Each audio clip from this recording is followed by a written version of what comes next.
पश्चिम बंगाल की राजनीति में ऐसा भूचाल आया है जिसने तृणमूल कांग्रेस की नींव तक हिला दी है। जिस पार्टी को कभी ममता बनर्जी की पहचान माना जाता था, उसी पार्टी के बागी नेताओं ने अब सबसे बड़ा राजनीतिक दांव चल दिया है। बागी गुट ने ममता बनर्जी को पार्टी अध्यक्ष पद से हटाकर वरिष्ठ नेता अनूप राय को नया अध्यक्ष घोषित कर दिया है। इस फैसले ने बंगाल की राजनीति में हलचल मचा दी है और टीएमसी के भीतर सत्ता संघर्ष अब खुलकर सामने आ गया है। कोलकाता में बागी नेताओं की बैठक के दौरान ऋतुव्रत बनर्जी की अगुवाई में नई वर्किंग कमेटी का ऐलान किया गया। बैठक में बहुमत से अनूप रॉय को अध्यक्ष चुना गया। बागी गुट का दावा है कि वही असली टीएमसी हैं और जल्द ही चुनाव आयोग के सामने भी अपना दावा पेश करेंगे।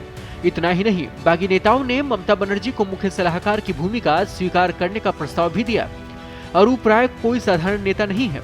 हावड़ा मध्य सीट से लगातार 4 बार विधायक रहे अनूप रॉय ममता बनर्जी के सबसे भरोसेमंद सहयोगियों में गिने जाते थे। 1998 में टीएमसी के गठन के समय से ही वे ममता के साथ रहे, संगठन को खड़ा किया और कई बार मंत्री भी बने। हावड़ा की राजनीति में उन्हें पार्टी का संकट मोचक माना जाता रहा है, लेकिन अब वही नेता बागी खेमे का चेहरा बन गए हैं। बागी गुट ने सिर्फ अध्यक्ष ही नहीं बदला, बल्कि समानांतर संगठन भी खड़ा कर दिया है। फिरहाद हकीम, रथीन घोष और सबीना यास्मीन को उपाध्यक्ष बनाया गया है, जबकि ऋतुव्रत बनर्जी, जावेद खान और संदीपन साहा को महासचिव की जिम्मेदारी दी गई है। बागी नेताओं का दावा है कि उनके साथ बड़ी संख्या में विधायक हैं और पार्टी में बदलाव की मांग अब आंदोलन का रूप ले चुकी है। हालांकि ममता बनर्जी भी जवाबी चाल चल दी है। टीएमसी नेतृत्व ने चुनाव आयोग को नए पदाधिकारियों की सूची भेजकर साफ कर दिया है कि पार्टी का आधिकारिक अध्यक्ष अब भी ममता बनर्जी ही है।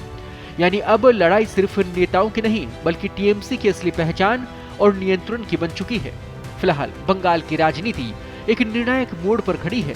सवाल सिर्फ ये नहीं कि अनूप रॉय अध्यक्ष बन गए, बल्कि ये है कि क्या ममता बनर्जी अपनी ही पार्टी पर पकड़ बनाए रख पाएंगी या फिर टीएमसी की बगावत बंगाल की राजनीति का नया इतिहास लिखने जा रही है।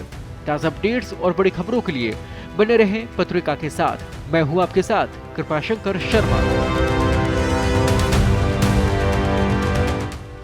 देश दुनिया की ताज़ा खबरें और वीडियोस के लिए अभी डाउनलोड करें पत्रिका ऐप।